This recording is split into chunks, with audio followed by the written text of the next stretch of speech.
Mayfresh Daily in Leimert Park, Los Angeles, California. You're listening to Tavis Smiley.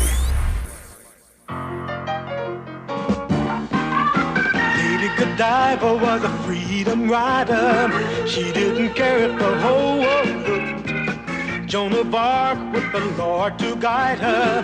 She was a sister who really cooked. Isadora was the first bra burner. Ain't you glad she showed up?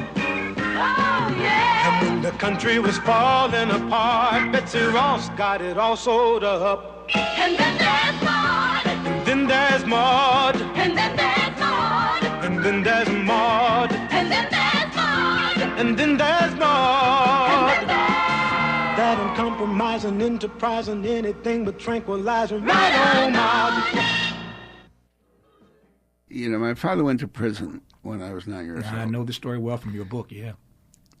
I loved reading that book, by the way. The audio version of it, I just loved being a part of that. But then you know that my mother was selling the furniture the next night, and she couldn't live anymore in Chelsea, Mass. We had to get out of there. I was sent to live with an uncle and another uncle. But the night after he was taken off, she was selling furniture, and my father had a red leather chair. And I used to sit in that chair with him on Friday nights and listen to the Madison Square Garden fights.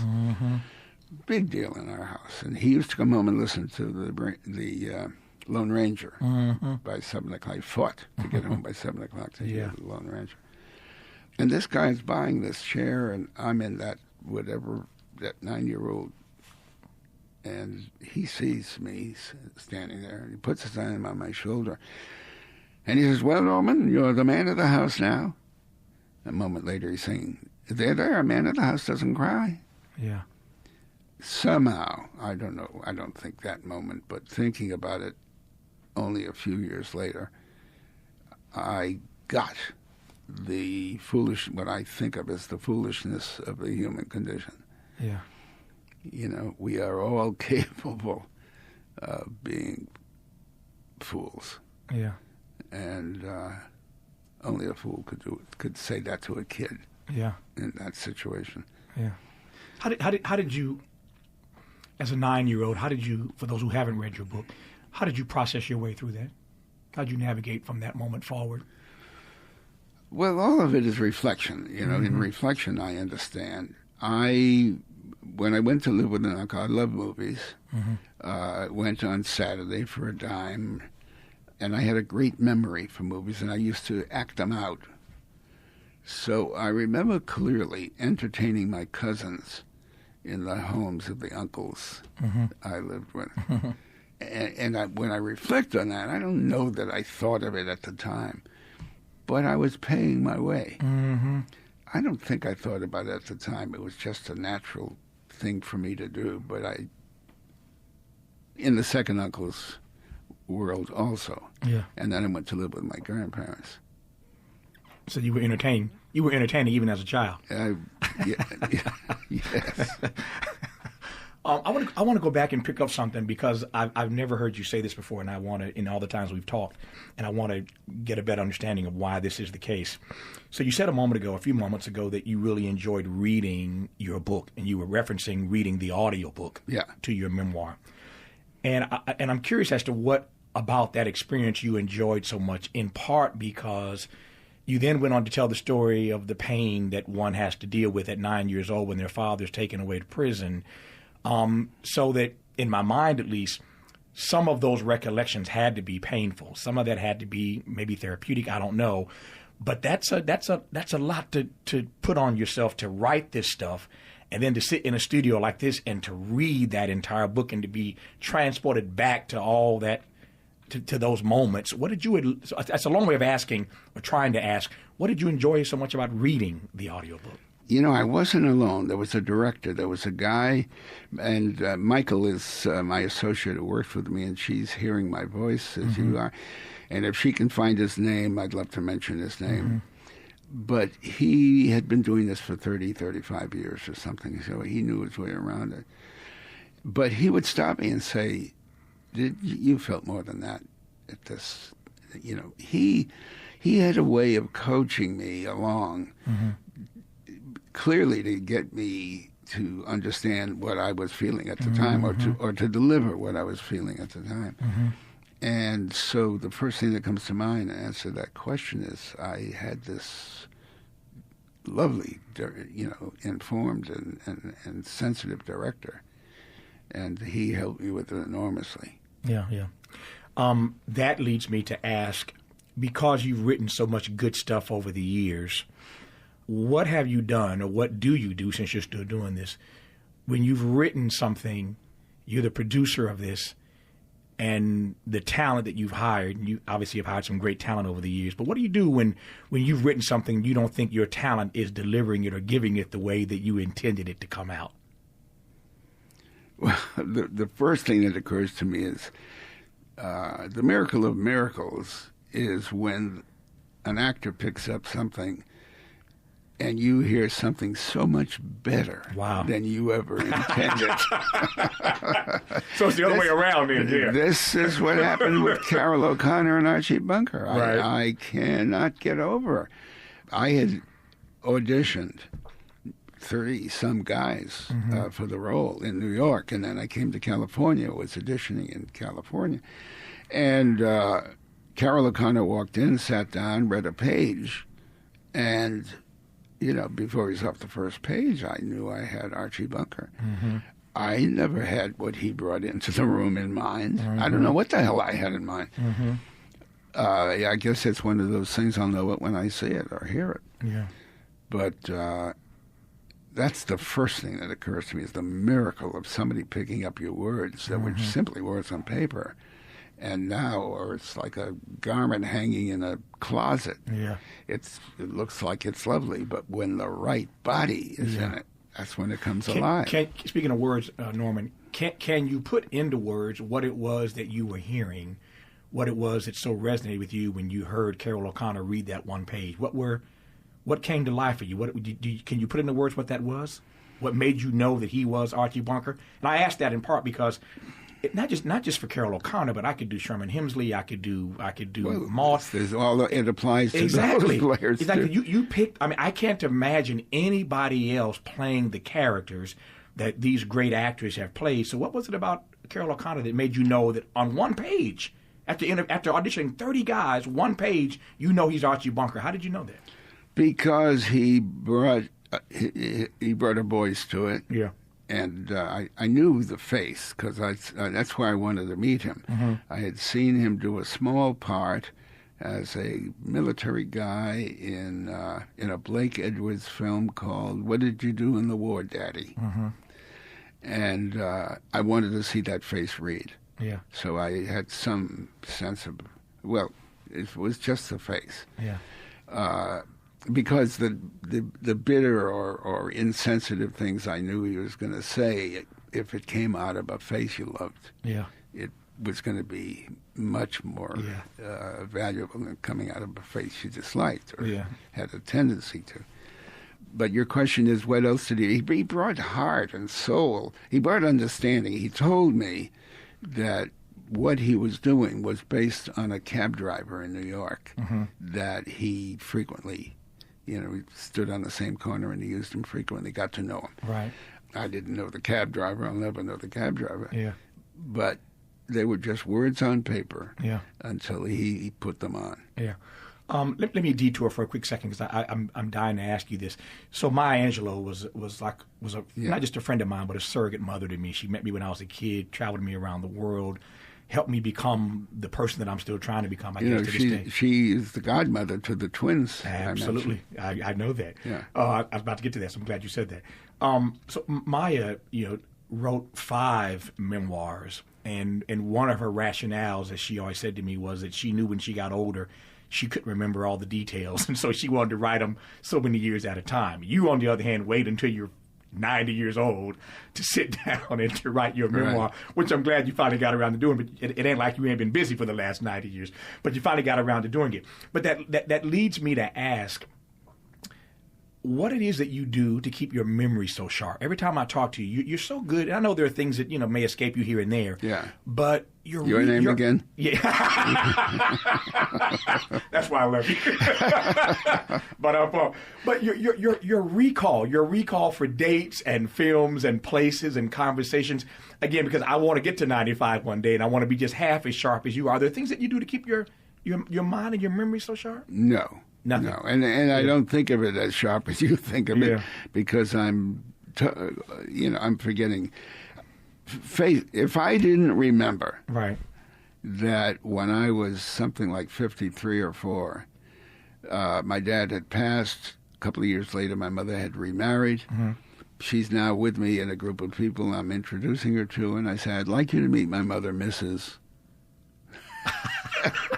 And I couldn't remember her new married name. That's funny. If I didn't remember that in my early 50s, I'd go nuts now, because I walk in a room at a party and so forth. Oh, this happened the other day. Mm-hmm. You like this. I visited Norman Lloyd. You know the name Norman Lloyd? Absolutely. 103-year-old birthday a couple of days ago. And I stopped in to say, happy birthday to him. Right. There were a ton of people, not my age, but people I knew 30 years ago, lots of them. Mm-hmm. I remember the faces so clearly. I couldn't remember a lot of the names. Yeah. You're entitled to that, I guess. You're entitled to that at this point. Yeah, but I'm reminding you of that as you tell me that you can't get over how I remember. I'm sure. Yeah. Maybe I got to spend more time with you and see how bad your memory really is. Let me go back to this. I referenced at the top of this conversation that I've been watching Maude every night.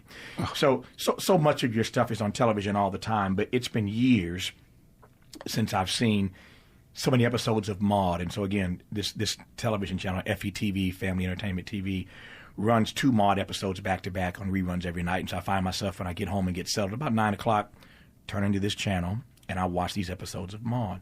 And there are 2 or 3 things about that series that strike me as really interesting. One, I did not recall, because I was just a kid, but I did not recall that Donny Hathaway, of course, your friends the Bergmans have written so much music for you for theme shows. Alan and Marilyn Bergman, Dave Grusin, one of their writing partners, great talent himself, of course.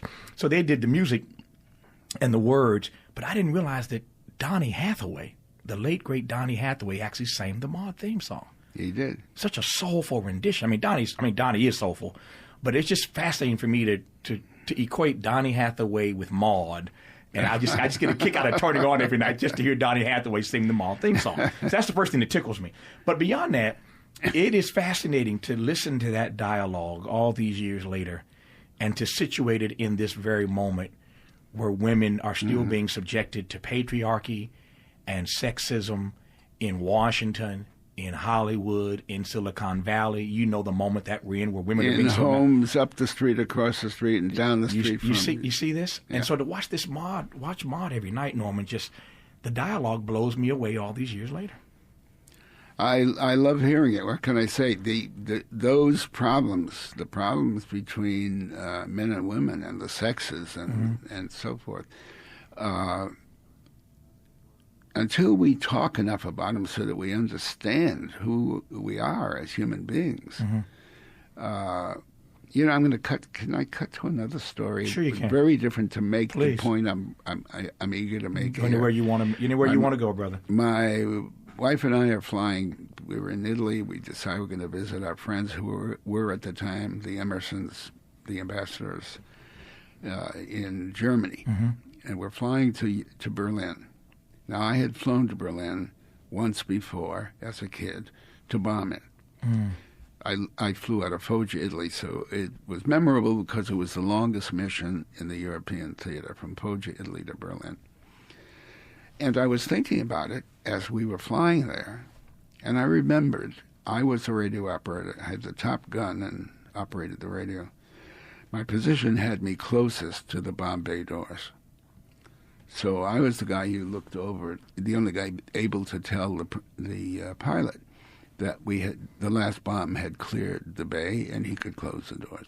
So every mission, 35 times I saw bombs drop, 52 missions. And I saw our bombs leave and then gather with the bombs from the other planes. I couldn't help but wonder, all those bombs, one misses and hits a farmhouse. I even remember thinking about a family around a table. Mm-hmm. And I remember, it's hard to say it without clenching my teeth, but I remember thinking, imagining that happening and thinking, screw 'em.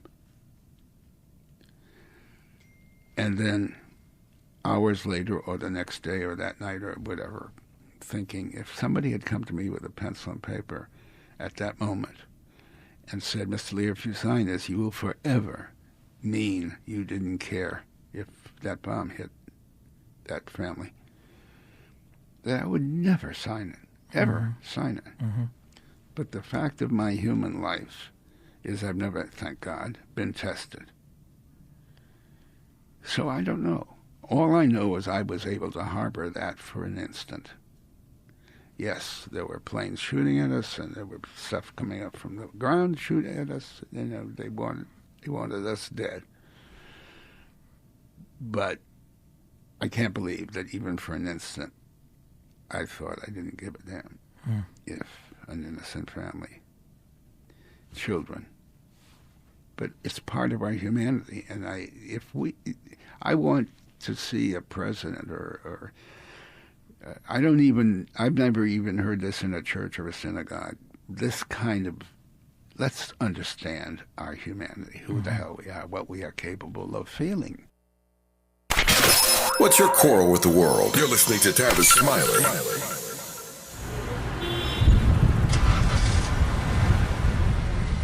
What's up, party people? It's your favorite MC's favorite rapper, MC Light here. And we're celebrating 50 years of hip-hop, authentically powered by Cadillac.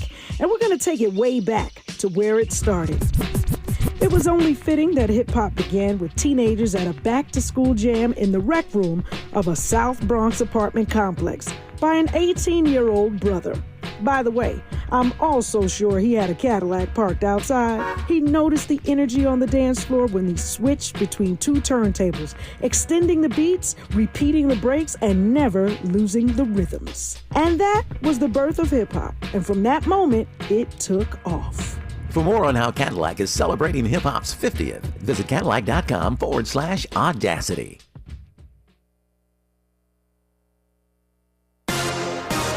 I'm Mike Moore. Here's the latest from the Black Information Network.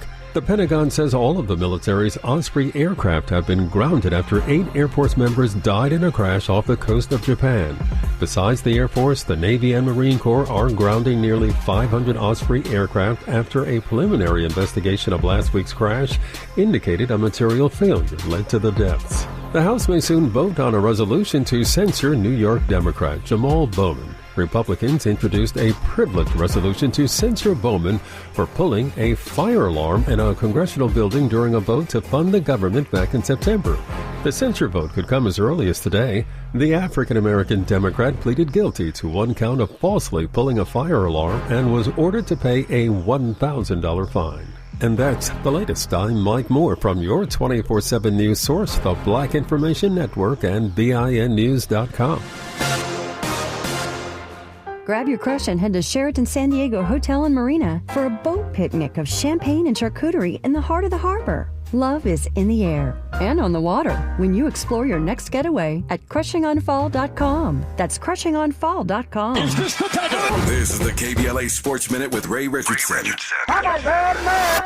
The Clippers are back at 500 after a 9-point win over Denver last night, a game-high 25 points for Paul George. Clippers forward Daniel Tice had 11 rebounds and 3 blocked shots off the bench. The Clippers are at Utah Friday night. The NBA will have a moment of silence today in Las Vegas before both semifinal games in the in-season tournament. Milwaukee and Indiana play at 2 p.m. The Lakers play New Orleans at 6. The league wants to show respect for the victims of the mass shooting Wednesday morning on the UNLV campus. 3 people were killed by the gunman who was shot and killed by police. LeBron James, a longtime advocate for gun control legislation, talked about the tragedy during Wednesday's media access. He used the word word ridiculous to describe the lack of movement in Congress to pass gun legislation laws. No debates, no speculation, just the info you need. That's your KBLA Sports Minute. I'm Ray Richardson on KBLA Talk 1580.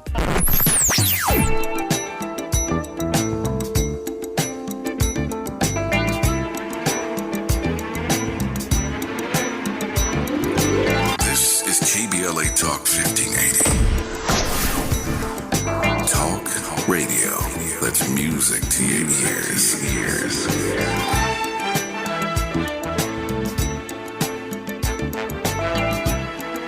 We're unapologetically progressive. KBLA Talk 1580. Lowe's knows how to save pros time and money. Right now, save over $40 on a Werner 6-foot step ladder. Was $115, now just $69.98. Lowe's knows savings, Lowe's knows pros. Valid 12/7 through 12/13 on item number 98-148 while supplies last. We've got a lot to talk about. Race, culture wars, political turf battles, criminal justice and injustice, the courts. These are the conversations you won't hear elsewhere. My guests are leading journalists, celebrities, and sports figures, elected leaders, and influencers. They aren't afraid to get into it and say the quiet part out loud. With Ariva Martin in real time, your commute just became the most engaging part of your day. Tune in weekdays from 4 p.m. to 6 p.m. or find us on YouTube. Ariva Martin in real time, when you want it straight, no chaser. Unapologetically progressive. KBLA Talk 1580. We've got your black. Today, young adults face big questions about their future. How will you make your mark? Do you want to be part of something bigger than yourself? Are you ready to learn new skills and make new friendships? Perhaps you have a dream that you're ready to make real. So, how will you make a mark with your future?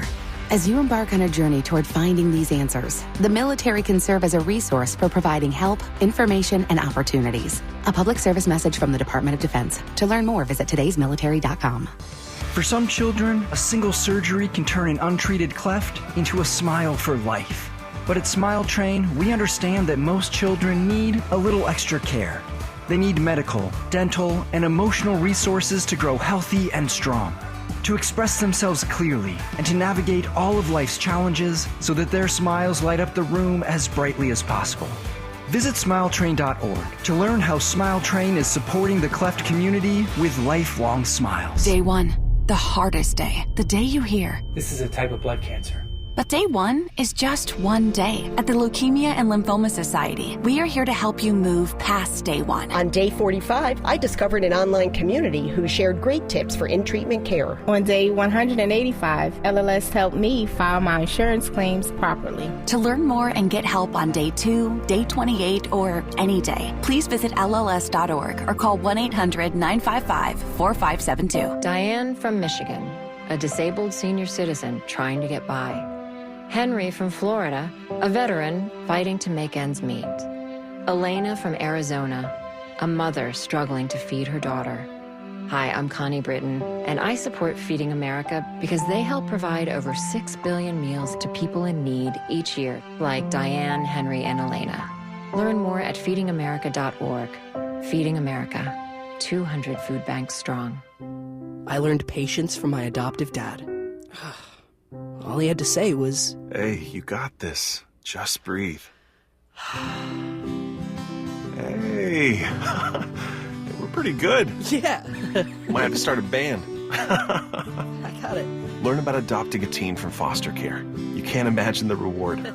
Visit adoptuskids.org to find out more. This message is brought to you by Adopt US Kids, the U.S. Department of Health and Human Services, and the Ad Council. Let's get back to more of this rich dialogue with Tavis Smiley. Boy, the way Glenn Miller played songs that made the hit parade. Guys like us, we had it made. Those were the days. And you knew where you were then. Girls were girls and men were men. Mister, we could use a man like Herbert Hoover again. Didn't need no welfare states. Everybody pulled his weight. Gee, our old La Salle Those were the days. I'm listening to you tell that story, Norman, and I'm trying to juxtapose the work that you have done so brilliantly, helping us through entertainment to better excavate what we think of, what we make of the human condition. So that's at your best. What you have done is put the human condition in front of us vis-a-vis entertainment for us to wrestle with. But, please understand, I steered that. Yeah, I got it. There were a lot of people collaborating, a lot of other writers. I got it. Great writers. Of course. I got that. But that's what you've done. You've put the human condition in front of us for us to wrestle with, courtesy of the entertainment vehicles that you've used. So I'm trying to juxtapose your love for humanity and your career dedicated to getting us to wrestle with that, with your dropping bombs on humanity. How did you come to square those two things? I mean, one day you're dropping bombs, and years later you're trying to get us to wrestle with we human condition. were at war. Yeah. Our country. I know. I know what we're doing, but how did you come to wrestle with that? I was at the beginning of my sophomore year at Emerson College in Boston. Mm-hmm. We were rehearsing a play called Two Orphans. So your memory does work. You Yes. see this? Your memory works. Well, I've told you. When somebody came running down a flight of fire escape, actually, to tell us that the Japanese had bombed Pearl Harbor, and 2 days later, or the next day, we were at war. Right. And I wanted to enlist as fast as I could. And I wanted also to be in combat. It's amazing. I knew as a young man that when I turned 50 was the figure in my head. When I turned 50, I wanted to be someone who had not just served in the army, but had been in combat. Mm-hmm. I think, I'm going to get very personal here. When my father went away, I learned about Father Coughlin. And I learned about anti-Semitism listening on the radio to a little set my dad and I had made on a cigar box. All comes together. Anyway, I heard this Father Coughlin, who was a vicious anti-Semite, anti-FDR, anti-New Deal. I don't remember if he talked about blacks, but he had to be totally, anti African American. I mean, he was ugly. But he scared me. Now, he'd have scared me a good deal more if I wasn't taking civics classes in public school. Mm-hmm. We all took civics, which is another way of saying we learned how important, we learned about the First Amendment and the Bill of Rights and the introduction to the Declaration, and we learned about equal opportunity under the law and equal justice. Mm-hmm. So anyway, when the war came, we were in love with America. But when we were in love with America, it wasn't the commercialized America. Mm-hmm. It was the Bill of Rights. Mm-hmm. The Constitution and its amendments. It was very different in that sense. Mm-hmm. And that's why I say in love as opposed to love. Mm-hmm. After the war, a part of being in love with the country was understanding. We developed the Marshall Plan. Mm-hmm. We helped Europe. After the war, we fought. We helped Europe get back on its feet. Mm-hmm. We were good guys. We had every reason to be proud of being good guys. But then, I'm skipping to Dwight Eisenhower. Mm-hmm. When he left office, he warned us about the military-industrial, in his first draft, military-industrial congressional Congress. Mm-hmm. And I think we are in its claws and jaws now. Claws and jaws, I like that title. The military-industrial complex owns us. Mm-hmm. And excess is our national product. Mm-hmm. Whether it's excess in everything. except Maud being on every night. For not enough of that, huh? Not enough Norman Lear reruns, but excess of everything else. I hear you. So we found our way to thinking of ourselves as God's chosen. Yeah. And we've made a serious mistake there. Yeah. We're all God's chosen.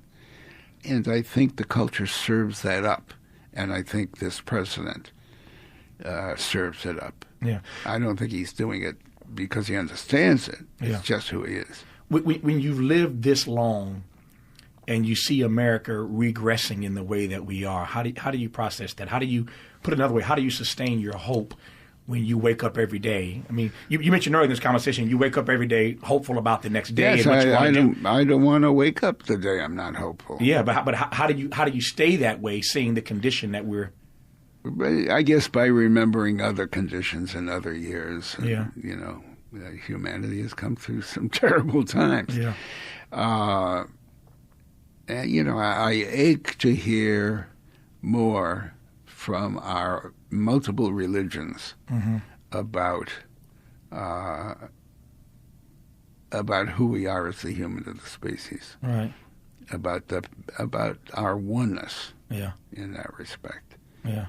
Speaking of multiple religions and multiple faiths, here's something I wanted to ask you and have never asked before in all of our conversations, which is, it's a big question, but you'll take it and do something with it, I'm sure. How has your Jewishness informed who you are? If you were to ask me how my blackness has informed me, I think I could unpack that. I think I could. But how's your being Jewish informed who you are? Well, when I said at 50 I wanted to be a veteran of this war and someone who had seen combat, the fact that I was a Jewish kid, I mean, that mattered in that context. But let me tell you this little anecdote. A great friend, a member of the board from the very beginning of People for the American Way, was Andrew Heiskell. Now, Andrew Heiskell was the chairman, or I forget the exact nomenclature, of Time magazine, of the Time Corporation for a great many years. He was a great figure. He was 6'4", deep voice. He was a beautiful, beautiful man, and a Republican. And he joined the board of People for the American Way. And I could not have been prouder of that. I could not be prouder that his wife asked me to speak at his memorial. And I talked about the Jewish kid in me that will not go away. You know, the 12-year-old that was scared when he heard Coughlin and so forth, who appreciated the affection and respect of any goy, any Gentile, more than his Jewish friends, because of that 12-year-old, that just looked for comfort. Yeah. Interrogating and unpacking. That's what we do around here. You're listening to Tavis Smiley. What is dedication? My biggest fear in the middle of my addiction was that my kids wouldn't have a father. And I started thinking, you know what? This isn't my story. I definitely had to become a better man to be a better father.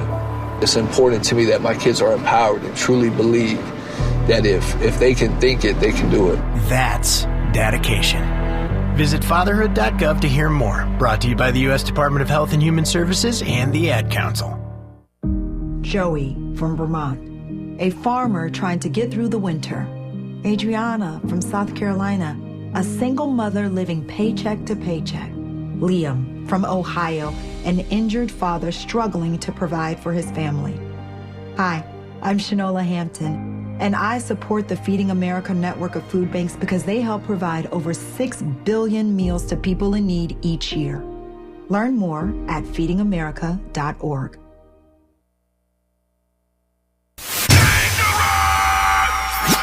Environmental justice, pollution, and climate.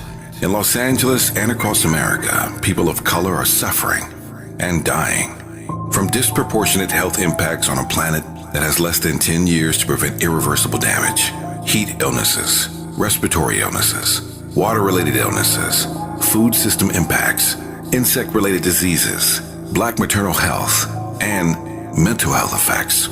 As the impacts of climate change mount, millions of vulnerable people, our people, are going to bear the brunt of these extreme environmental events, which will likely lead to forced displacement, loss of cultural identity, and other related risks.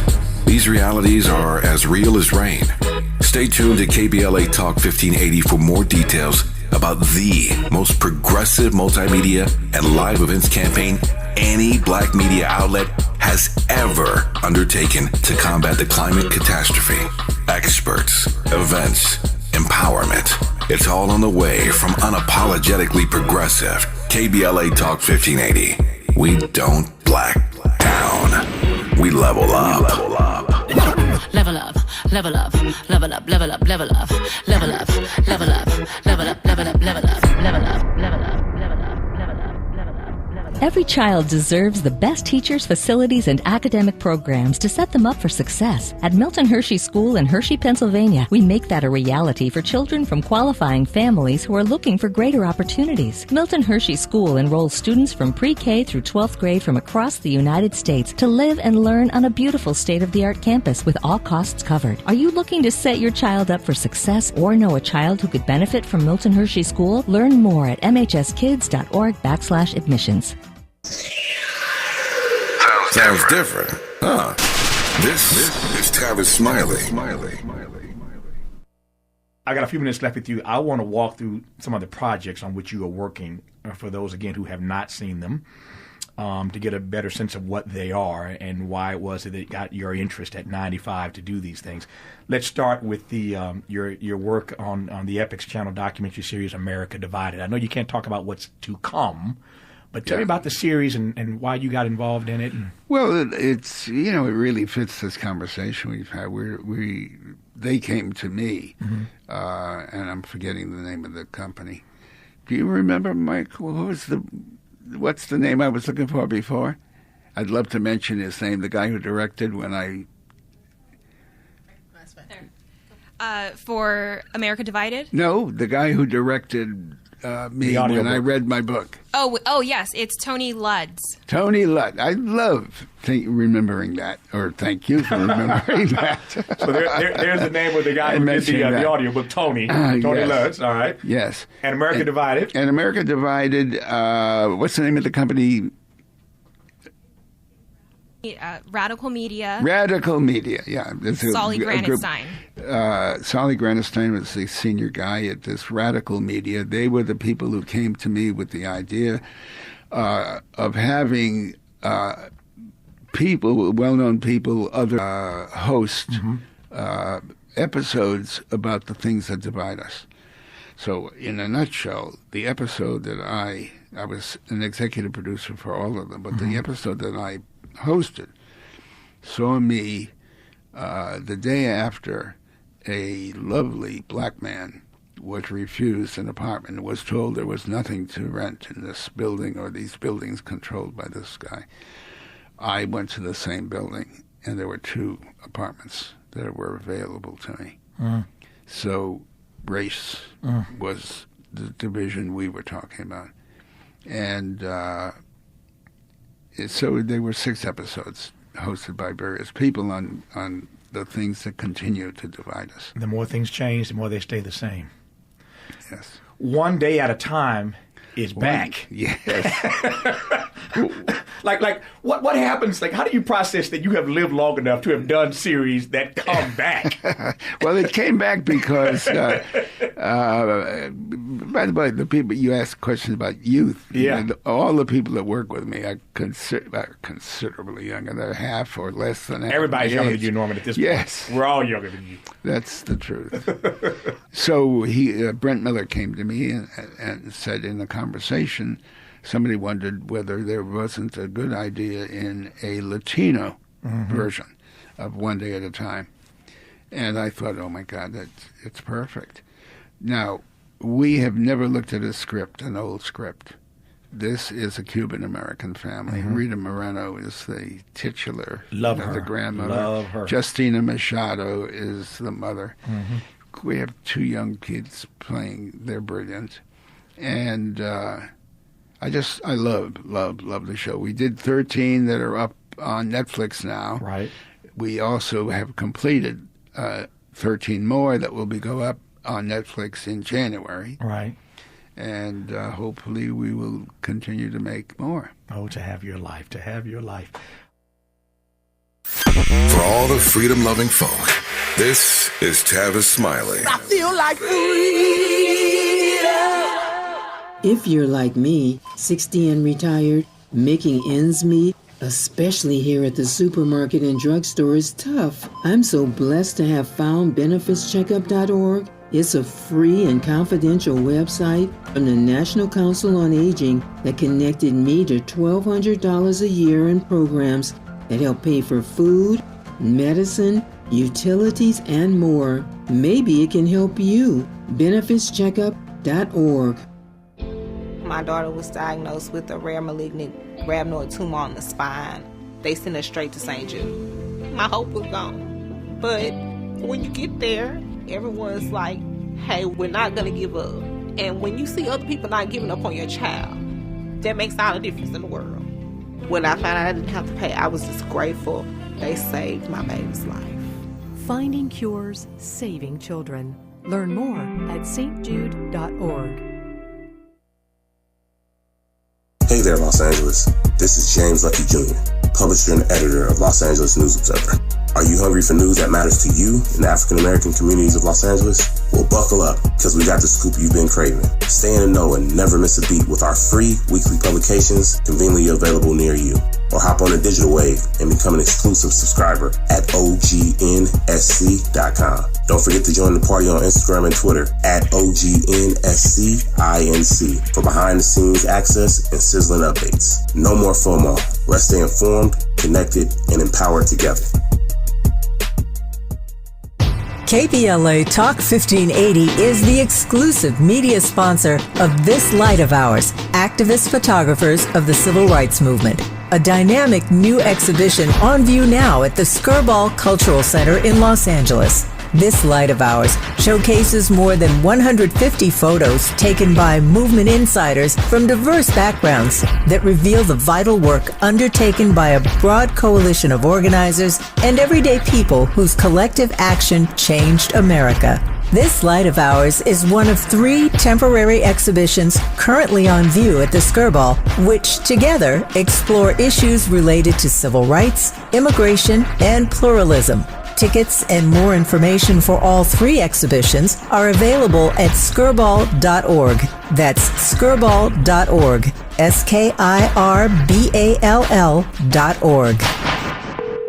Discover, this is Danny. Hi, it's Jen Coolidge. I just want to thank you for making me feel so special. I earned cash back on debit for my dinner party groceries. That's great. But with Discover Cashback Debit, we give everyone cash back on everyday purchases. Anything else I can help you with? Are you hungry? 'Cause everyone left after the asparagus sorbet. Introducing Discover Cashback Debit, a checking account with cash back. It pays to Discover. Eligibility and terms at discover.com/cashback debit. Discover Bank, member FDIC.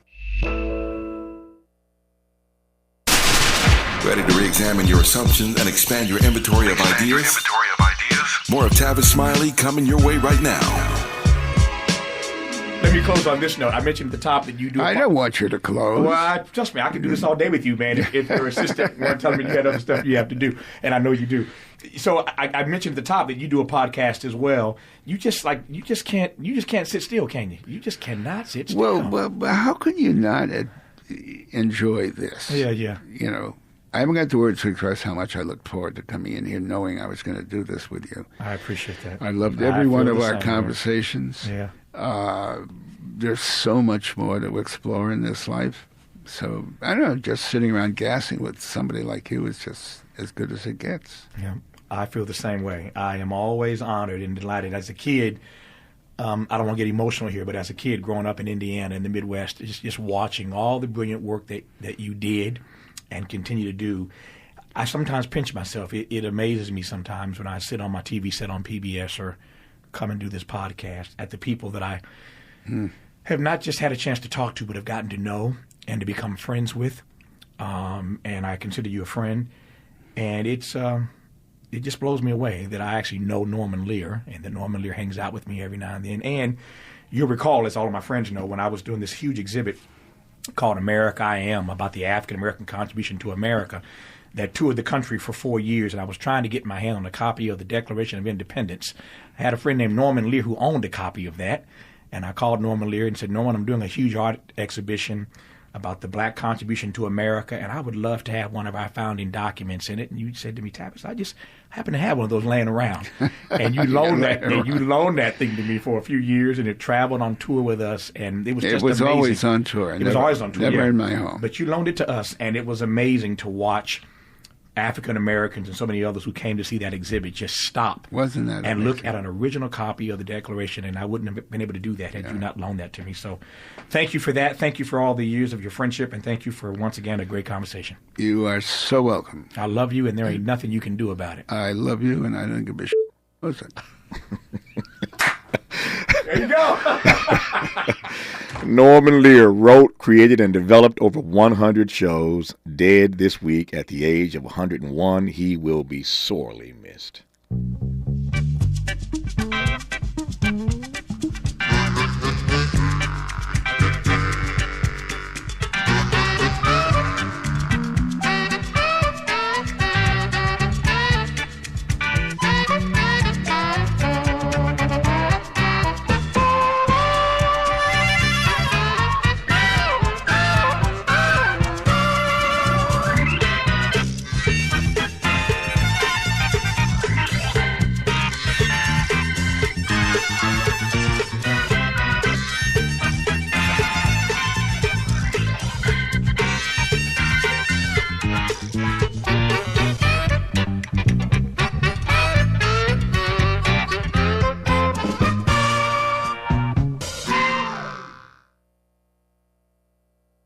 KBLA 1580 Santa Monica. Marine Corps are grounding nearly 500 Osprey aircraft after a preliminary investigation of last week's crash indicated a material failure led to the deaths.